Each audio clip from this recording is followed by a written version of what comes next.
Hey there, everyone. It's GG Sober Sun. I'm going to try to keep it steady here. December 22nd. As we look back over our drinking careers, we must realize that our lives were a mess because we were a mess inside. The trouble was in us, not in life itself.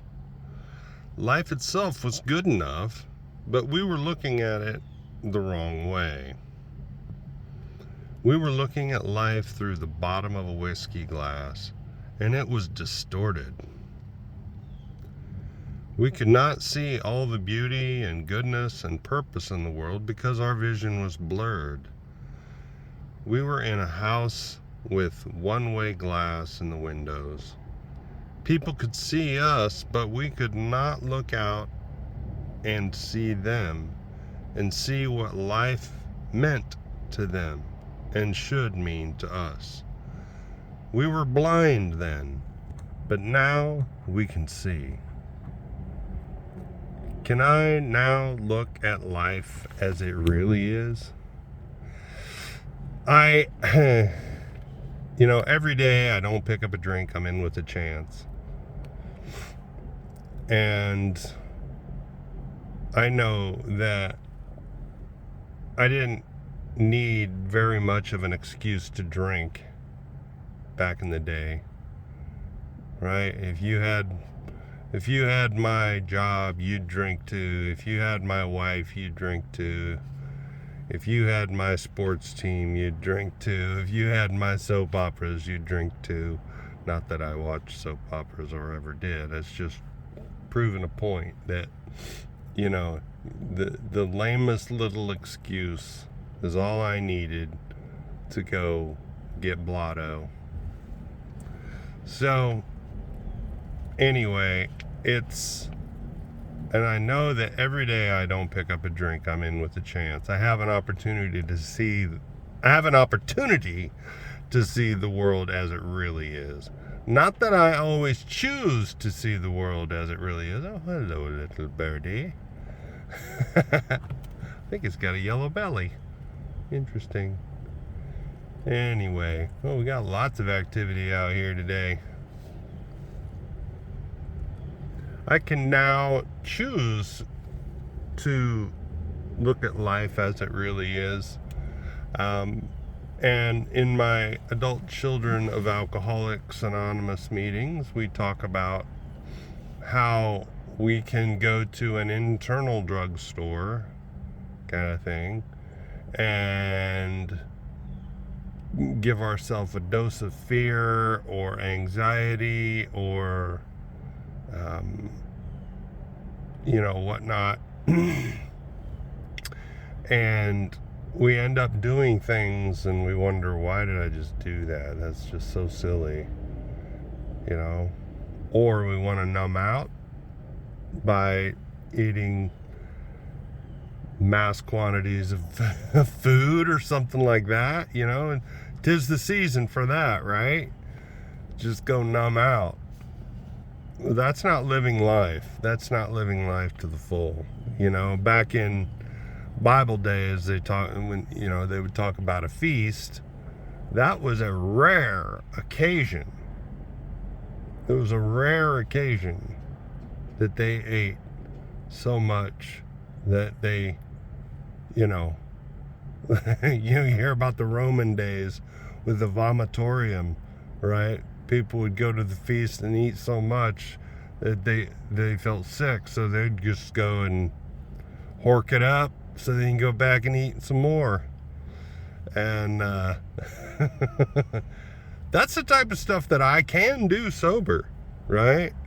That if I am not mindful of where my thoughts are, I can engage in that type of behavior whether I pick up a drink or not. And that is coming from a distorted view of reality, of my life. And I don't want to face it. I don't want to face life on life's terms. That can still happen in sobriety. Be not deceived. Meditation for the day. Fear no evil, because the power of God can conquer evil. Evil has power to seriously hurt only those who do not place themselves under the protection of the higher power. This is not a question of feeling, it is an assured fact of our experience. Say to yourself with assurance that whatever it is, no evil can seriously harm you as long as you depend on the higher power. Be sure of the protection of God's grace. And God's grace comes to me no matter what I do. Right? Whether I'm this reading kind of, I don't know, it kind of hit my ear like you have to conjure God's grace. You know, you have to do something. I have to place myself under the protection of the higher power. I get that I have to orient myself. I don't have to. I choose to orient myself on true north, just as I would orient my compass on a journey, on a trip, right? They're very rarely used these days, right? But because of sat nav and GPS and all that stuff, But used to be you would set off in the direction that is north, but each day is a new journey, right? And our direction should be up, north, true north, right? And so I do that on my knees. I personally do that on my knees with my head to the floor in a position, a posture of submission. And that's just me, right? But is that me placing myself under the protection of the higher power so that evil can't get at me? Well, my thoughts can go there. My thoughts can go to evil things, revenge, lust, whatever, fill in the blank, man. And now this question of evil, having the power to seriously hurt me. Now, what does that mean? Does that mean that, what does seriously hurt? Does it mean that God can't redeem whatever the devil does? Or evil does in my life? God can redeem anything. So if that's what it means, okay, I'm in agreement with that. I know that God can redeem anything. In God's hands, the dark past is the greatest possession I have. So for me, I get up, like I said, and orient myself on true north. That's the important thing. I don't have to conjure God's grace. I don't have to conjure God's presence. I may have to focus in order to feel the presence of God, but my feelings aren't facts. So I just need to know and be aware that God is always present.